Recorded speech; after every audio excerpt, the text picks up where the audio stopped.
Hello, this is awesome. I've got the brand new Fujifilm X100V for borrow for a little over a week. This one isn't mine. I know you're going to say that this black Fujifilm lens hood adapter doesn't match the silver camera, but this was on my older X100F Fujifilm camera that I just sold off last week, actually, to my friends. So I'm planning on getting a black X100V when it becomes available for sale, so I know you had mentioned that. So let's take a look at, obviously it doesn't come with this gold shutter release button either. I got these off of eBay for like $3. Let's take a look at some of the key external differences, and I've actually been using this camera now for a few hours. I'm surprised at how much faster it is than the X100F. Obvious thing, and no particular order, we actually have a pull-out LCD display that the X100F, which I owned, and the X100T, which I owned, certainly did not have. Obvious things going to be is the removable of the D-pad. Given the fact that this is now a touch screen with the swipe function capabilities, we actually have up, down, left, and right swipe functions. I'm actually used to that on my GFX 50R, and I actually don't miss the D-pad. Most people that have one of the newer Fujifilm cameras that doesn't have the D-pad are actually used to that. One thing I'm actually very grateful for, and it's the only thing that I actually complained about on the X100F, was the Q button was over here, and it was quite large. It is actually flush on the new X100V, and if I try really hard and press in as hard as I can, I actually can't hit the Q button, which is good, so there's no more accidentally hitting the Q button on the new X100V. Also, too, it was very easy, both on the X100F and the X100T, to accidentally switch between single, continuous, and manual mode on the switch on the side. This is actually a lot more flush. Even the ridge right here in the middle of the selector bump is more flush, and it's actually harder to change. So that's a good thing. The exposure compensation wheel, which I actually have set here to C for control, lets me actually change the exposure compensation wheel via the front command dial or wherever you want it to have set. But the exposure comp wheel is less squishy, and it's a little harder to move, which it was a little too, slightly so, at least to my taste, accidentally too easy to move on the X100T and the X100F.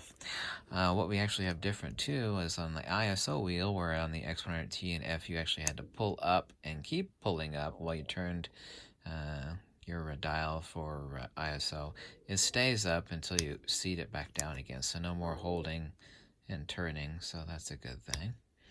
So that's the pull top for the ISO. Yeah, the LCD is actually a very thin display. Also, too, is extremely nice. I can tell you right off the bat, too. And, of course, this is not a full review. I've only had the camera for a few hours, even though I've taken about 100 test shots.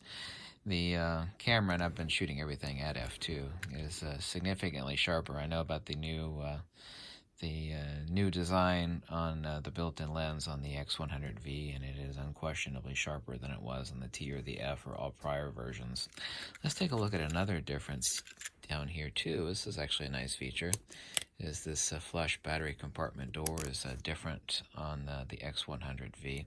Also too, the microphone, the speaker holes have been moved from here over to here, which actually on some plates and whatnot got in the way, so it was good of Fujifilm to move it from here to over to here. That's a really minor difference, but this is about all the external differences. Also too, and obviously so, we actually have a much bigger and nicer viewfinder on the X100V than we did on the F or the S or prior versions. Also, too, people have noticed, however, the tube is the same. The flash window is different on the X100V, as you can see here. There's also a smaller, rounder AF assist window. Not that that really changes anything. The AF assist is the same. As I said, yeah, it's harder to move the diopter control, which is a good thing. It's less squishy and requires more friction to move. Oh yes, the function button up by the shutter release is flush and unmarked. And also too, the Viewfinder Selector lever is smaller and, let me show you here, is smaller and more flush.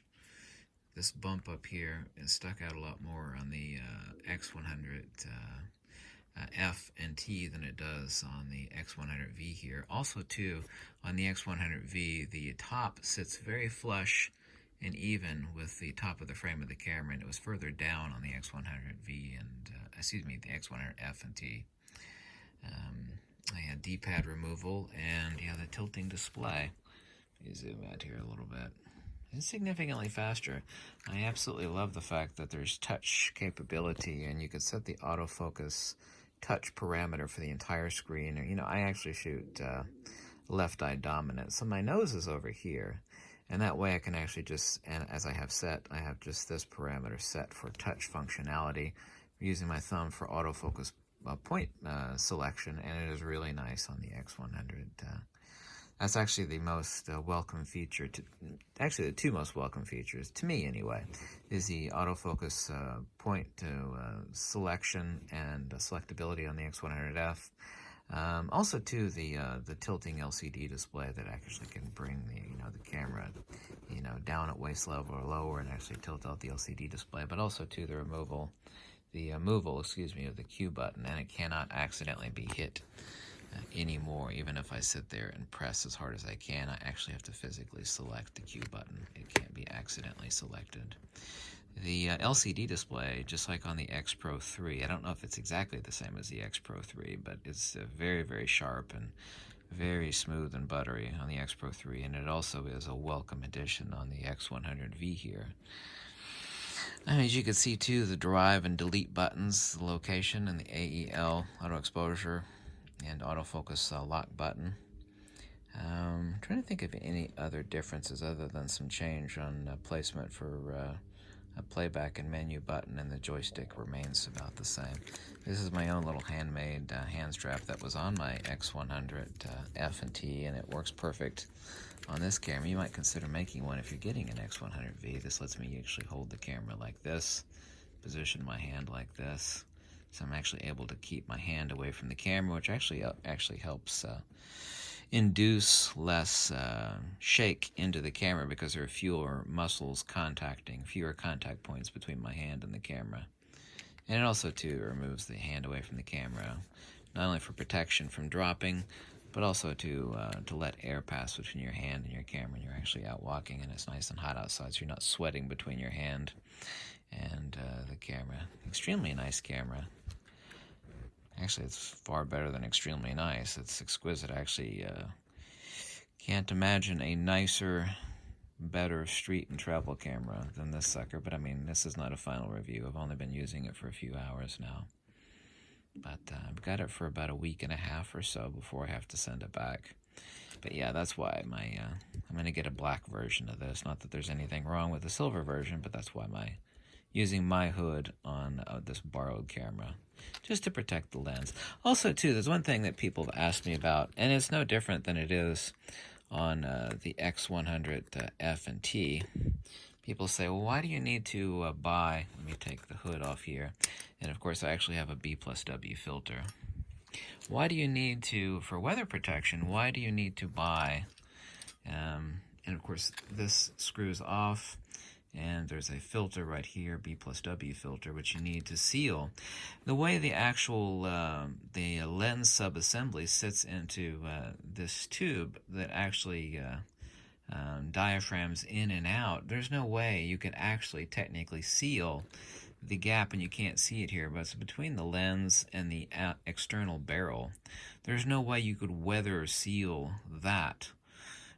Because it has to move, and if you've got a gap that must move between the internal subassembly and the lens barrel that the lens itself is mounted in this assembly, it must move. So yes, this is not actually anything different than the X100. And by the way, the same forward compatibility on this lens hood. I forget what the model name is on this. There's so many different model names. It actually comes with two pieces. It comes with this bayoneted hood from Fujifilm, and it's available in black or silver, and it comes with, there we go, it comes with this piece, and of course you just need to buy, what is it, 49 millimeters, I believe? Yeah, 49 millimeters. This is a B+W is what I recommend buying, a 49 millimeter. to mount onto the front of this. So when you buy this, I think it's like $49. It comes with a hood and this mounting ring, and you actually have to unscrew a very thin metal gasket off the front of the X100V, just as you had to do off of the X100F and X100T, and then you mount this on. But yeah, there's no way to get around this necessarily needing to be mounted to achieve weather protection on this camera, because there has to be room in there for it to move. But when you actually seal it off